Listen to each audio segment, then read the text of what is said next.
Komið öll sæl og blessuð og velkomin á þetta fyrsta bókakvöld VFIB. Við erum hérna samankomin, þrjú hérna í sófasettinu og fólk í sal á Kirkjusandi hjá Íslandsbanka, en líka fólk sem að horfa og fylgjast með okkur á netinu og upptökum sem við tökum upp jafnóðum. Forsaga þess að við fórum út í að hafa bókakvöld er svo að við tókum þátt í átakinu Allir lesa síðastliðið haust og framlag VFIB til þess átaks var að setja saman leslista yfir fjármála- og viðskiptabækur, og það er hérna ansi spennandi listi á heimasíðun okkar þar sem að við leitum til valunkunra aðila, báðum að mæla með viðskipta eða fjármálabók. Og ein af þeim bókum sem að þar var þessi bók Flash Boys eftir Michael Lewis, nokkrir aðilar sem að mæltu með henni. En það eru margar fleiri spennandi bækur á þessum lista og við viljum gjarnan þegar svona færi gefst, þegar við náum í góða viðmælendur sem hafa þekkingu á efninu, setja upp svona bókakvöld og hvetja fólk til lestrar. Við ráðumst ekki á garðum þar sem manni leggst með því að byrja á þessari bók. Þetta er bók sem í eðli sínu fjallar innviði verðbréfamarkaða og er þess að tæknilega svolítið flókin, en Michael Lewis er náttúrulega höfundur sem hefur lag á því að setja hlutina fram á skemmtilegan hátt, gerir það auðvitað með því að draga mjög skarpar línur. Hann segir svona svarthvíta sögu, það eru sökudólgar og fólk með geislabaug. En hann segir frá þessu öllu saman á mannamáli og gerir þetta mjög áhugavert viðfangsefni. Við erum hérna með, ég er hérna með góða viðmælendur til þess að fjalla um málið með mér. Einar Oddsson vann við hátíðniviðskipti í Bandaríkjunum árabil, þannig að hann þekkir málið vel og hann er með mastersgráðu í fjármálahagfræði frá Bandaríkjunum og var þarna á árabilinu 2008 til 2014 og starfaði þar meðal annars sem forstöðumaður eigin viðskipta hjá hátíðni fyrirtæki World Financial Desk í New York. Gísli Halldórsson, samstarfsmaður minn hjá VFIB, er fjármálaráðgjafi, sérstaklega með sérstaka áherslu á hlutabréf, og hann hefur sérstakann áhuga á tæknifyrirtækjum og þarna tengist auðvitað tæknin og fjármálin gríðarlega mikið. Fyrirkomulagið á þessum fundi þannig að við munum í sófasettinu spjalla saman bókina og efnið ekki síður og síðan þegar þeirri umræðu lýkur þá er nú formlegri dagskrá fundarins lokið og upptöku þar með, en þá getum við tekið smá umræður í lokin og spurningar. Aðeins bókina, þessi bók hún fjallar svona tilkomu og uppgang hátíðniviðskipta á verðbréfamarkaði og hvaða áhrif þetta hefur haft á hlutabréfamarkaði sérstaklega. Og Michael Lewis heldur því fram að almennir fjárfestar séu hlunnfarnir og að markaðsmisnotkun og innherjaviðskipti séu stunduð þarna með tæknilega af tækninni, ekki þá fólk búa baki tækninni, þá er þetta það sem hann heldur fram, að þetta sé stundað með rafrænum hætti. Þannig að með svona háhraðaviðskiptum er farið fram fyrir viðskiptapantanir almennra fjárfesta og jafnvel verið að gefa villandi mynd af framboði og eftirspurn sem að í einhverjum tilvikum myndi flokkast undir markaðsmisnotkun. Hann segir þannig sögu miðlara frá Royal Bank of Canada sem að síðan fer út í að stofna eigin kauphöll og svo segir hann endar fleiri sögur, ég meina hann er svona fyrst og fremst sögumaður. Þessi bók var í fyrsta sæti með sölulista New York Times í 4 vikna skeið eftir hann kom út og hún hefur fengið mikla umfjöllun og verið harðlega gagnrýnd. Meðal annars hafa stjórnendur SEC, bandaríska fjármálaeftirlitsins, þurft að svara fyrir það hvort að markaðurinn væri raunverulega eins slæmur eins og þessi bók gefur til kynna. Almennir hluthafar væru hlunnfarnir og svo framvegis. og hafa fullyrt að svo sé ekki. En enga síður vakið upp margar áhugaverðar spurningar. Orðanotkunin hjá okkur, þetta er flókið umfjöllunarefni, en eitt orð sem við ætlum að reyna að nota á íslensku, hátíðniviðskipti, sem enska heitið high frequency trading.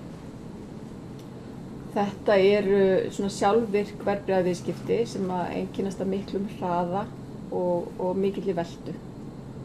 Og hátíðni fyrirtækin þau eiga viðskipti til skamms tíma innan dags og einkennast af háu hlutfalli kaup og sölutilboða, miklu hærri heldur en náttúrulega raunverulegra viðskipta og þau fara inn út úr viðskiptum á mjög skömmum tíma. Þetta allt saman mælt í sekúndum og sekúndubrotum. En ég náttúrulega engin sérfræðingur í þessu, þannig að ég ætla bara að snúa mér að þér, Einar, og spyrja hvernig myndir þú lýsa hátíðniviðskiptum? Þetta svona ein lýsingin, það engin opinber skilgreining á þessu. Mér fannst að lýsa þessu bara nokkuð vel. Ég kannski byrjaði að þakka bara fyrir að bjóða mér í kvöld og mjög gaman að vera hérna. En já, mér finnst skilgreiningin á þér bara þokkaleg. Þetta svona sjálfvirk viðskipti að því litum til að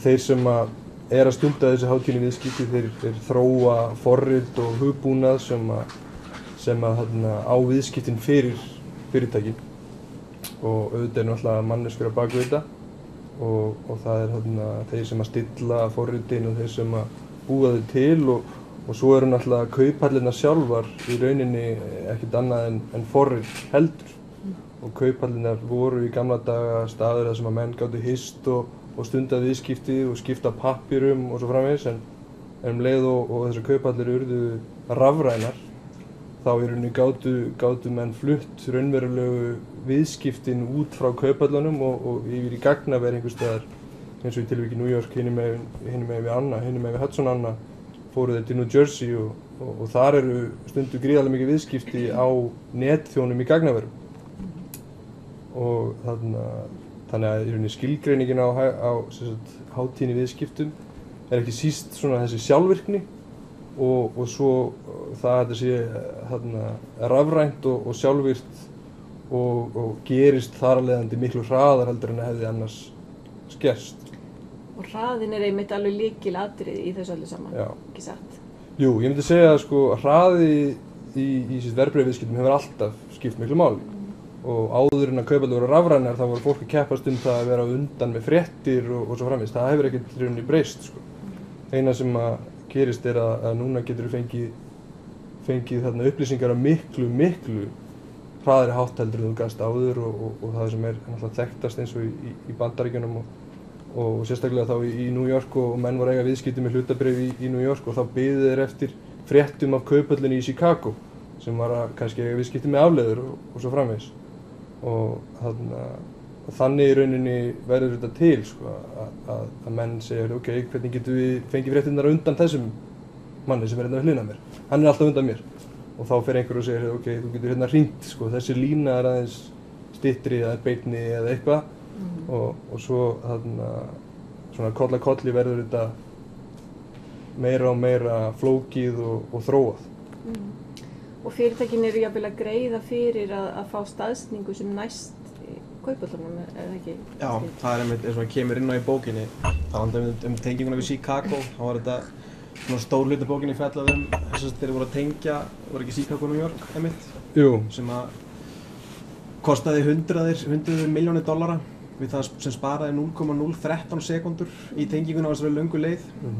Og svo sjáum það líka svona þetta lýsir kannski svolítið geðveikinni og eitthvað sem menn hefur ekkert kynnst og átt að segja á áður að þetta snýrist kannski að vera fyrst í sama póstnúmeri, svo í sömu byggingu, svo kannski á sömu hæð og svo menn jafnvel bæra þessa staðsetningu inn í herbyggi og menn alltaf fannar að mæla þetta í einmitt sekúndur brotum en þetta er orðið komin í nanosekundur og pekto og píkosekundur sem bara hugtur sem maður hafði aldrei pælt í áður en menn fannir, eða þessir aðalatana sérstaklega fannar hugsa svolítið mikið út í. Og verið kannski illmælanleg. Já, fyrir utan það Já, og ég sá að kauphöllin í New York Stock Exchange hafði verið sektuð fyrir að selja aðgang að þeim sem að vildu vera sem allra næst þeirra vélum og þannig að það virðist vera eitthvað sem að eftirlitsaðilar minnst okkur styrir farnir að hafa áhyggjur af. Já, varðandi það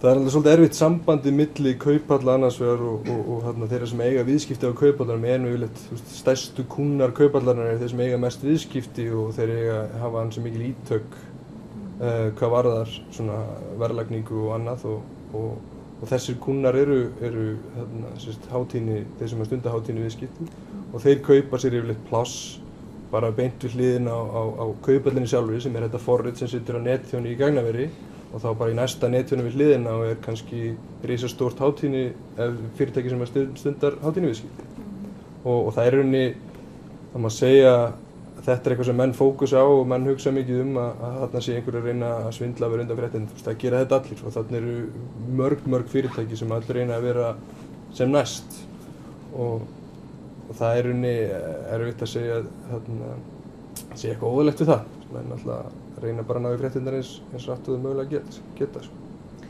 Hvaða áhrif hefur þetta haft á markaðinn? Hvað er það sem hefur breyst? Þetta hefur gerst á tiltölulega skömmum tíma. En það ekki, ég meina, hvað rekur svona... Já, ég myndi að segja, ég byrjaði í þessu 2008 og þá var þetta ekki kallað hátíðni viðskipti, þá var þetta bara kallað viðskipti og þetta þróast svona frá því að vera bara rafræn viðskipti í það að vera rafræn viðskipti sem að gerast ansi hratt og þú sér það eiginlega alla og í það að vera hátíðni viðskipti sem gerast alls ekki á þannig hratt að þú getur séð nokkuð hvað er að gerast.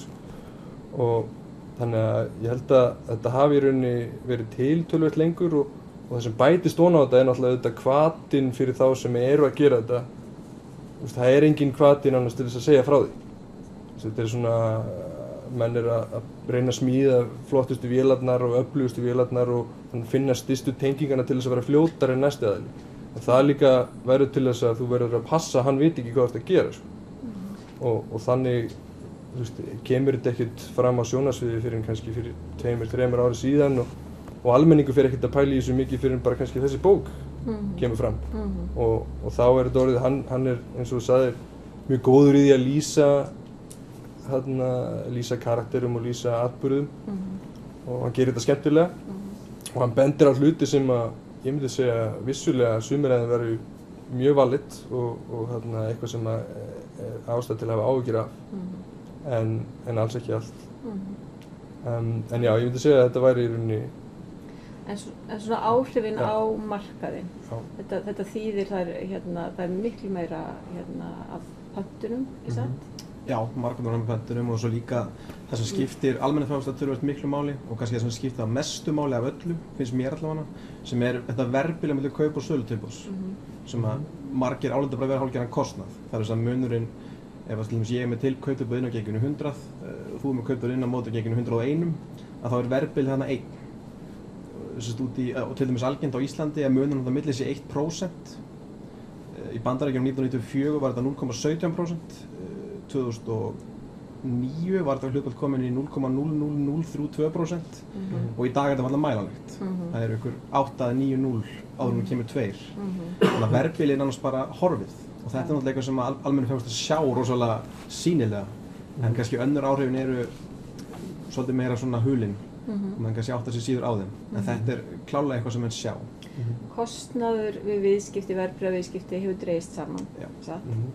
Að hluta til út af þessu, já, einmitt. Þannig að það er eitthvað sem er staðreynd.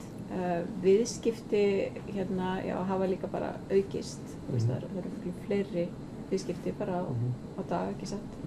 Jú, það er enda svolítið merkilegt og kannski líka einhverju leyti svolítið algengur misskilningur eins og þau jukust mjög hratt til að byrja með en núna, það er vísu líka eitt gallinn í þessu er að við höfum mikla yfirsýn það sem gerist með hlutabréf, það sem gerist með kannski skuldabréf og gjaldmiðla og jafnvel hrávörur að það er miklu minni yfirsýn, minni eftirlit við sjá að minna hverjir eiga þessar vörur og hverjir eiga viðskiptin en með hlutabréfin og þau tíðniðurskipta jókst mjög hratt en hefur síðan aftur farið lækkandi og í rauninni mjög hratt líka sem er svolítið athyglisvert að í rauninni veltan aftur að draga saman.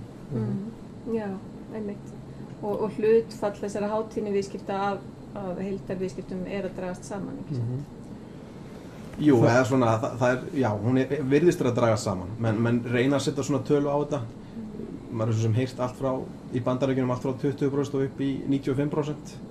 Flesti virðist vera á svona ramma 50 til 70% og það virðist vera, jú, eins og einhver leyti sé þetta hlutfall að dragast aðeins saman. Það náttúrulega eins og við tölum rosalega erfitt að skilgreina orðið high frequency trading og þegar menn fara að segja, ok, hvaða voljúm hérna bakvið eða hvaða voljúm að bakvið high frequency trading? Fjöldi viðskipta. Já, hversu mikið af viðskiptunum eru hátíðniviðskipti og hvað annað fyrir eftir hvernig skilgreinir hátíðniviðskipti. Og það náttúrulega sem hefur aukist gríðarlega mikið það að aðrir en þeir sem eru beinlínis að reyna að hagnast á hátíðniviðskiptum eru farin að nota algoritma.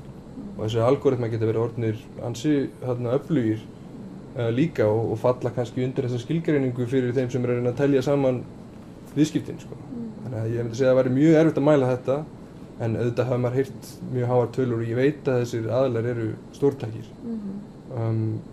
af því að þeir hagnast á því að eiga mörg viðskipti, mikið viðskipti með hver einasta degi og eru kannski með svona rétt rúmlega helmingin að skipta hagnast þeir og rétt tæplega helmingin tapa þeir og eiga bara nóg mörg viðskipti þannig að þeir eru ekki að hagnast á hverju einustu viðskiptum eins og haldið yfir. Nei, það er kannski svolítið líka eins og bókin setur þetta upp, eins og þessar aðilar hagnast í öllum viðskiptum, alla dag, alla vikur, alla mánuði.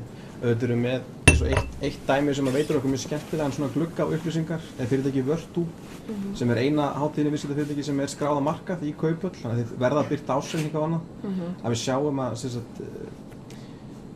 nú veist ég alveg þeirra á þenn, ef við sjáum á þessum aðilum hvernig þeir eru að hagnast á öllum viðskiptum? Já, einmitt, nákvæmlega. Þannig að þeir þurfa að svara fyrir þetta, þegar þeir skila einhverjum skýrslum til þegar þeir skila skýrslum af sér þá eru analistar sem að spyrja hvernig græddu það þessu og hvernig gengur og fara út í þessu upplýsingar. Þú þurft að nefna varðandi hversu oft í græði og hversu oft í tapið og hversu marga daga á ári eru það að græða og í rauninni það sem stendur upp úr fyrir mér fyrir þessi fyrirtæki er að þau eru í rauninni svona, þau eru bara milliliður eins og miðlarar eru almennt séð. Þeir eru bara að gera þetta á miklu skilvirkari hátt heldur en þeir gera og það verður til þess að í rauninni minnstu fyrirtæki spretta upp sem að geta stunda þetta eru bara tækni og eitthvað fjármagn og þá í rauninni geta þeir farið í þennan slag við stóru risana sem allir eru í rauninni bara að keppast það að reyna að vita hvað raunverulega verðið á vörunni er.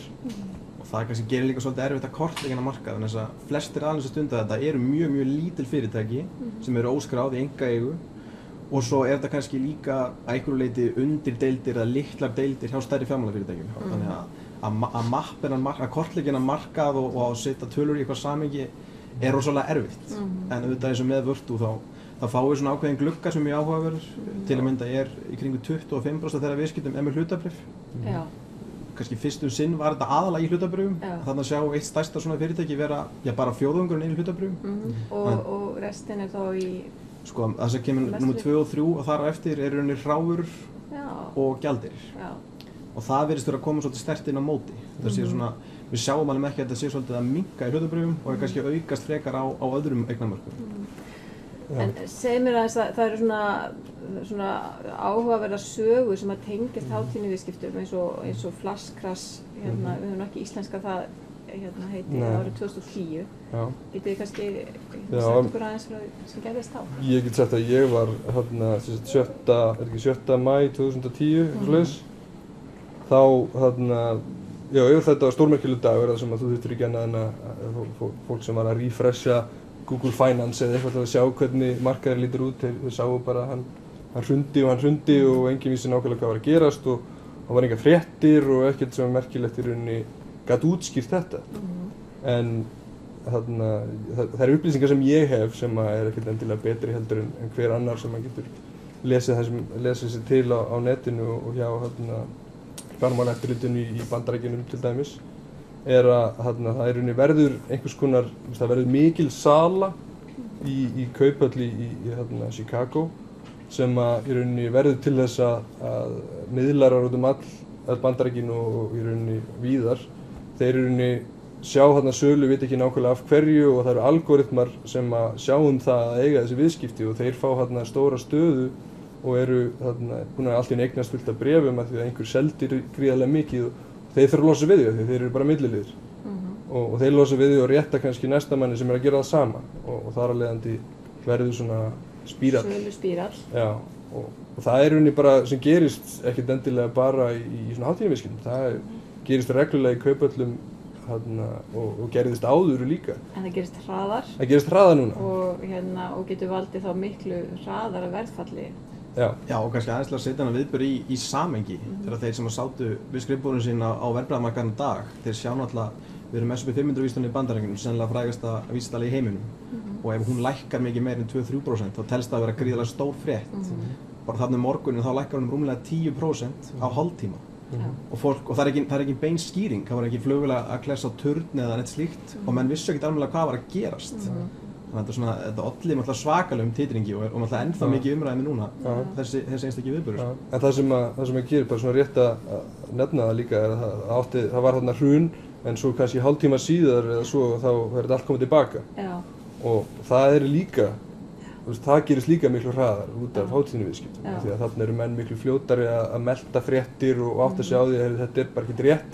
Það er ekki raunverulega ástæða fyrir því að þetta ætti að vera svona lágt og byrja að kaupa strax upp aftur sko. Þannig að svona panikk gerist hraðar og leiðréttist hraðar.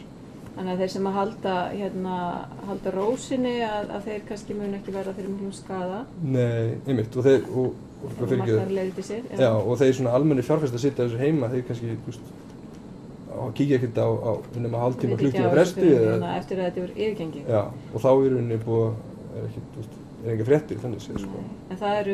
En þetta getur haft alvarlegar afleiðingar hins vegar fyrir einstök fyrirtæki eins og önnur svona saga Knight Capital sýndi glögglega. Já.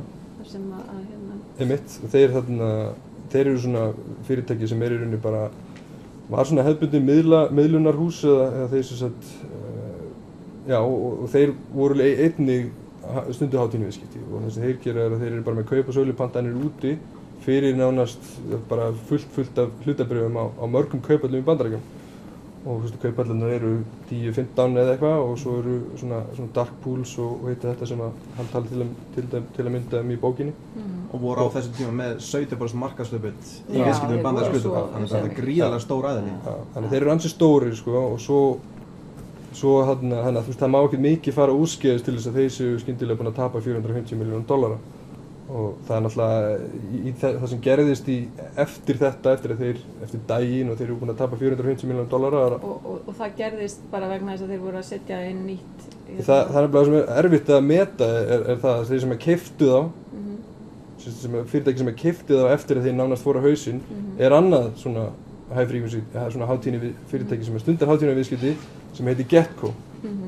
Þeir keyptu Knight Capital bara sama dag eða nokkur dögum seinna eða eitthvað og það er þeir bara hentu út nokkrum forriturum og komu með sína í staðinn og það er rosalega erfitt að meta nákvæmlega hvað gerðist en ég get sagt ykkur eina sögu sem ég heyrði og hún var svo að það væri rauninni þeir eru með svona pantanir út allt og svo voru þeir með algoritma sem var hannaði sérstaklega til þess að testa þessa algoritma að testa hina algoritma og sjá hversu mikið þeir þola og þessi algoritmi er rauninni bara hannað til þess að vera í svona testing umhverfi. Hann á alls ekki fara út af markaðinn og reyna að skemma markaðinn og sjá hvernig hinar strategíurnar höndla það. En það er akkurat það sem gerðist. Þessi algoritmi fór einhvern veginn inn í markaðinn og menn tók ekki eftir því að hann væri þarna fyrir eftir 45 mínútur. Já, þá var hann alltaf búinn að eiga hundruð milljóna viðskipta. Og það sem þarna kemur líka svolítið kannski munurinn á algoritmunum og manninum að bara hlutabréf með í stórfyrirtæki svo General Electric sem var kannski, segjum að það hefur verið kringum 100 bara morguninn að síðan bara kemur einmitt þessi pröfuhugbúnaður eða þessi pröfukóður sem var í hugbúnaðinum hann læðist með og þessi sama algoritmi kannski var að selja hlutabréf sem voru 100 daginn áður á kannski 10 cent og náttúrulega engin maður sem er að fara að ákveða þetta en þetta kemur líka inn í að auðvitað er kannski ekki tölvurnar sem slíkar eru kannski ekki vandamálið heldur það sem við menninni setjum inn í það. Það er alltaf komin í aðstæður sem er kannski erfitt að reikna með og þá náttúrulega vitum við ekki hvernig þessi algjörmar bregðast við og þetta eru mörg svona dæmi, ekki bara á fjármálamarkaði, þetta er eitt svona dæmi til dæmis árið 2003 þegar það var 50 miljón bandarísk heimili lenti í rafmagnsleysi. Þá var vegna þess að það var sambærilegt með Night, það var einhver uppfærsla af hugbúnaði og það var einhver vitleysa í einhverjum kóða og þetta kostaði $6 milljörðum. Þannig að þetta er ekki bara vandamál sem einskvarst í fjármálamarkaði, heldur er bara svona hvernig við meðhöndlum þessi tæki og þessa nýju tækni. En þetta var svona sameiginlegt með flash-crashinu að það sem á sameiginlegt aðalega fyrir mér er það að fjárfestar kannski missa trú en svona bæði þarna fyrir, í gegnum flash-crashið þá gerðist voru lítið fyrir verðið sko. Það lækkaði og svo hækkaði upp aftur og í rauninni ef þú lagðir í hálftíma þá var ekki munur sko. Og ekkert svo ósvipað með Night Capital að þegar þeir tapa allir þessum peningum það hefur í rauninni verið mest áhrif á þá. Það hefur ekki áhrif á raunverulegt virði fyrirtækjanna og General Electric kemur bara upp og er á sama verði og það á að vera á fjárfestirinn sem að kíkti ekki að markaðinn þann daginn, það finnur ekki fyrir neinu. Já, þannig að því leyti hefur þetta ekki slæm áhrif fyrir almenna fjárfesta, þetta hefði vissulega slæm áhrif fyrir Night Capital sem bara þurrkaðist út og var keypt með hraði af öðru fyrirtæki. En hvað er það sem er slæmt fyrir almenna fjárfesta? Að hvaða leyti getur þetta verið? Sko, hann talar í bókinni náttúrulega einn hlut sem kannski hann nefnir helst sem það sem hefur áhrif á almenna fjárfesta og það var þetta sem er kannski frekar tæknilegt en það er þessi reglugerð sem var sett fram 2005 og það er fjármálaeftirlit í Bandaríkjunum sem segir að allir verði að eiga viðskipti á besta verði bara hvar sem er. Bara þegar þú ferð inn og ætlar að kaupa hlutabréf þá áttu bara að fá besta verðið sem er mögulegt. Þú ert að panta fyrir viðskiptavin, þá verður að tryggja hann sig að fá besta verðið. Já, einmitt. Og eins og í tilfelli Bandaríkjanna, ef þú ætlar að kaupa Apple þá er kannski 20, 30, 40 kaupallir sem þú getur verslað bréfin í. Og það er einmitt gallinn sko, ef þú segir, ég ætla að tryggja það að minn kunni fái besta verðið, þannig að ég ætla að safna saman upplýsingum verð á 20 kaupöllum og dark pools og öllu og bara það að safna þessum verðum saman tekur svo langan tíma að það þarf ekki nema einhvern annan til þess að vera aðeins á undan og aðeins fljótar að safna. Sem að sér hvað þú ert að fara að gera vegna þess að þú ert að safna saman þessum upplýsingum. Já, einmitt. Og það er það sem að maður sá að var það er að má alveg segja að þessi galli og svo sérstaklega þegar menn fóru að nýta sér þetta kerfi sérstaklega og hann talar hann að kaupöll sem að BATS eða BATS og hún hefði sérstaklega verið hönnuð í þeim tilgangi að nýta sér þessar reglur og til þessi raunni að stunda svo kallar frontrunning eða framhjáhlaup, ég veit ekki hvaða orð maður er að nota á íslensku og það er þarna kannski svona alvarlegasta við þetta og ég veit til þess að eins og hann nefnir í allavega í minni útgáfu af bókinni að hann maður veit líka að hann þeir fóru í viðtali, Michael Lewis og Brad Katsuyama sem er í bókinni og forstjóri BATS fari í viðtali á CNBC og þar sem að hann er í svolítið erfiðri stöðu, forstjóri BATS og á endanum þá talar hann af sér og er látinn fara stuttu eftir þetta viðtal og þannig að BATS hefur verið í svolítið vandræðum eftir þetta. Já, þessi bók hefur haft afleiðingar og ég meina þetta viðtal þar sem að hann segir eitthvað sem var ekki alveg sannleikanum samkvæmt og var hægt að sýna bara fram á nokkrum dögum seinna. Hann látinn fara. Þessi sekt á New York Stock Exchange fyrir að selja aðgang eða vera nálægt vélbúnaðinu þeirra, eða hugbúnaðinu þeirra. Þannig að jú, hún hefur vissulega haft áhrif. Ég las einhvers staðar að SEC var búið að setja upp einhverja nefnd eða eitthvað ráð sem ætti að fara yfir þessa hluti. Jafnvel þó að þeir hafa á sama tíma fullyrt að það væri ekkert athugavert við hlutabréfamarkaðinn eða verðbréfamarkaðinn.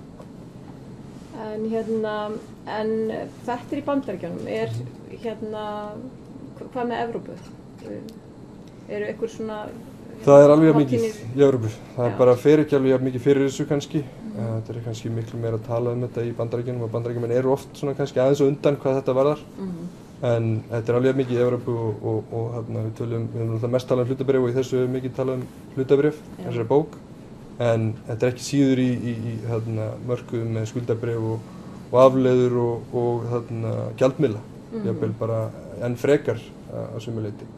Þannig að, og þessar vörur það oft viðskipti með þessar vörur í öllum svona helstu löndunum í kringum okkur, þannig að þetta að gerast út allt. En afleiðingarnir þar getur þá verið geigvænlegar eða hvað, ef þetta getur haft áhrif á verð á þeim mörkuðum líka? Já, sko mín skoðun svo að þetta sé ekki að hafa neitt sérstaklega slæm áhrif, þetta að hafa slæm áhrif í sumum tilvikum og ákveðin fyrirtæki, en svona heilt yfir það finnst mér, já þú ert að tala sérstaklega þá það sem, eins og þessi reglugerð sem að fjármálaeftirlitið í Bandaríkjunum setti svolítið sérstök, sko, og hún ekki til staðar að svo ég viti víða, sko, hún til dæmis held ég ekki til staðar hérna á Íslandi, ekki það að við erum ekki með margar kaupallir, en þetta ekki jafn mikið vandamál, eða ekki vandamál, skulle ég segja, en Nei, það kannski rétt að taka það fram að einmitt þessi reglugerð besta verð, að hún svona, hún kemur á eftir reglum bestu framkvæmd, eða best execution, og þegar þú ert með reglurnar best execution eða bestu framkvæmd eins og hér, kannski víðast í Evrópu, að þá máttu taka tillit til fleiri atriði heldur verðs þegar þú ert að eiga viðskipti fyrir viðskiptavininn og þá í raun og veru ertu búin að kannski útiloka þessa hringekjuferð sem að fyrirtækin að fara og aðilar geta verið alltaf skrefin á undan sem eru með hröðustu tengingarnar. Já, einmitt. En að öðru leyti, þetta til dæmis ekki gerast á Íslandi, þetta bara eiginlega ekki hægt. Það bara vegna þess að markaðurinn er lítill og þessir aðilar, þeir vilja hafa mikil viðskipti og mikið af pöntunum og þannig, og það bara gerist ekki jafn mikið á Íslandi. En annars staðar í Evrópu og Norðurlöndunum til að mynda þetta mjög algengt, svona viðskipti. Sem sagt hátíðni viðskipti. Já, einmitt. Það er kannski ágætt að koma svolítið inn á það, hvort að hátíðni viðskipti séu góð eða slæm. Það má segja að það sé ekki komin inn niðurstaða. Það ekkert almennt samþykki og menn deilur rosalega á hvort þetta sé gott eða vont. Það ekkert hvers eins aðalega að meta. Auðvitað eru með dæmi eins og með frontrunning fyrir að menn að beinlínis fá upplýsingar pantanir í annarri kauphöll og fara svo undan honum með eitthvað annað. Auðvitað er það ekki gott, það bara segir sig sjálft. Og svo eins og með þessar spoofing-æfingar sem í gangi út á það að setja inn pöntun og ætla sér aldrei að kaupa eða selja viðkomandi bréf og setja eitthvað sín gríðarlega stóra pantanir til þess að blekkja aðra að það sé mikill kaup eða söluþrýstingur vegna þess að svo mikill þrýstingur að kaupa eða sölu, þá fer verðið upp eða niður, þá ferðu út og tekur svo pönturina fæðu hérna liðina og tekur svo pönturina út og hagnast á mismunum ef þetta hækkar svo upp og það náttúrulega mjög alvarlegt líka og séð. Þetta náttúrulega bara alveg svona klassískt dæmi markaðsmisnotkun eins og það skilgreint í íslenskum lögum. Þetta eru svona kannski svona skemmtilegu sögurnar sem hægt að taka og mikið auðvelt og gaman að tala en ég náttúrulega stundaði þetta í mörg ár og stundaði þessi hátíðni viðskipti í mörg ár en kom við hvorugt. Ég hvorki stundaði spoofing og ég nýtti mér ekki þetta kerfi og var ekki í frontrunning. En það sem að langflestir þeir sem að stunda hátíðni viðskipti eru að langmestu leyti í svona arbitrage og svokallaði market making þar sem að þú ert í rauninni að reyna að finna eitthvað jafnvægi á markaðnum þar sem þú finnur tvær vörur sem eru mjög svipaðar en þær eru ekki alveg verðlaðar eins og þú reynir svona að reyna að passa að þessar vörur séu á réttum stað eins og til dæmis eru bara svona lítið dæmi þá eru kaupallarsjóðir eru sjóðir þar sem að þú getur átt viðskipti með eins og hlutabréf en þeir eru í rauninni bara svona verkfæri sem notað til þess að fjárfesta í öðrum hlutabréfum. Þannig að þú segir ok, ég vil kaupa í rauninni þennan kaupallarsjóð en hann á í einhverjum 7 fyrirtækjum. Þá þarf ég ekki að kaupa þessi 7, þá kaup ég bara þetta eina. En það sem heldur þessu kaupallarsjóðu og þessum 7 hlutabréfum á réttu róli eru þeir sem að stunda hátíðniviðskipti. Þeir taka þessi hlutabréf og passa að þeir séu alltaf á réttum stað með við kaupallarsjóðu. Já, og auka þessa skilvirkna markaði. Og þetta er miklu eðlilegra í rauninni heldur en nokkuð það sem að kemur fram í bókinni. Kannski einmitt þessi hátíðniviðskipti eru bara tæki eins og hvað annað og það er hægt að nota til góðs eða ekki. Akkurat, það sé alveg rétt. Já, einmitt. Þetta er eitt innlegg varðandi hraðan sem mér finnst persónulega mjög athyglisvert sem að þessum pöntunum sem að hátíðniviðskipti fyrirtækin setja inn þá er áætlað í kringum 40% af þeim farið aftur út á innan við hálfri sekúndu. Já. Sem að einmitt er einhver af þessum aðeim að beita spoofing alveg klálega. Einhver er að blekkja markaðinn. Fæstir eins og væntanlega eru að gera það og flestir væntanlega eru, eins og það sem Einar var að gera, eru bara skipt skoðun. Þetta bara virkar svo rosalega hratt. En þetta er svona... Eins og þetta, þú veist, þegar einhver viðskipti með eitt af þessum 7 bréfum sem ég nefndi, þá er rauninni kannski riðla þar verðin að þeim öllum og þá þurfa menn að skipta skoðun á einhverju öðru. Þannig að þetta er allt saman mjög tengt og það eru margir hlutir að koma inn á sama tíma.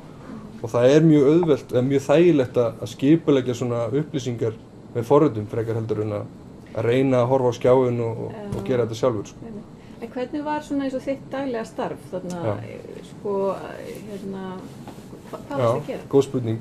Þetta er rauninni, maður er límdur við tölvuskjáinn og reynir að fylgjast með eins en maður finnur sig svona vanmáttu, en ég myndi segja þarna, ég líki svo stundu við svona að vera flugstjóri á Boeing þotu.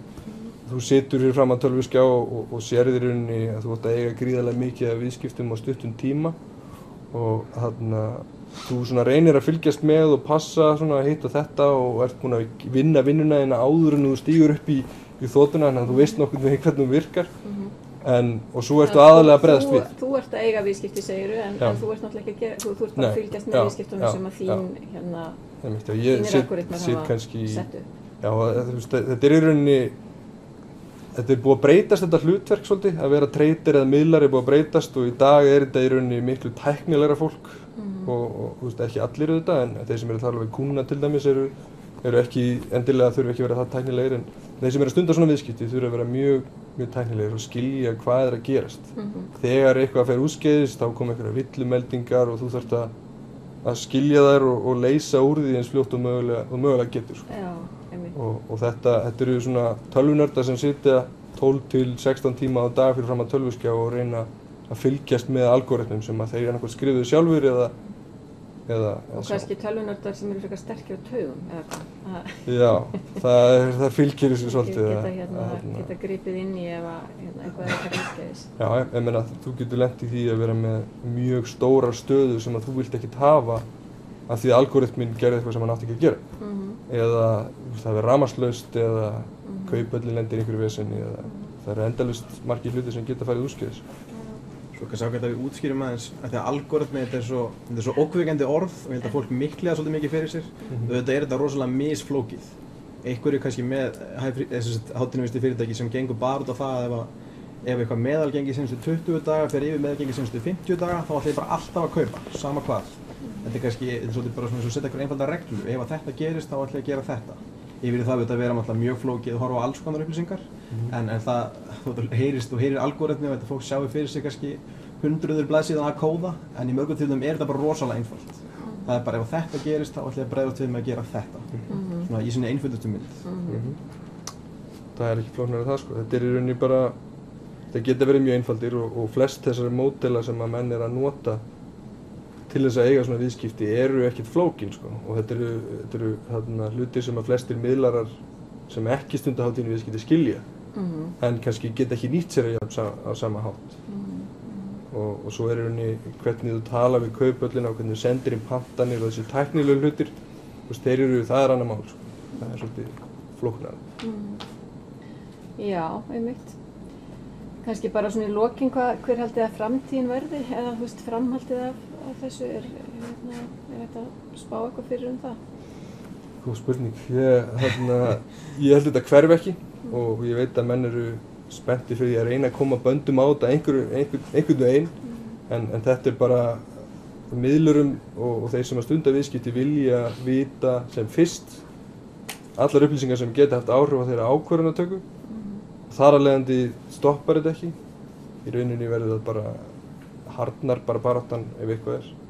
Og í dag eru þeir náttúrulega farnir að nota svona örbylgjutækni og farnir að strengja svona ljósleiðara hér og þar út allt og allt er þetta gert til þess að reyna að vera undan með fréttirnar.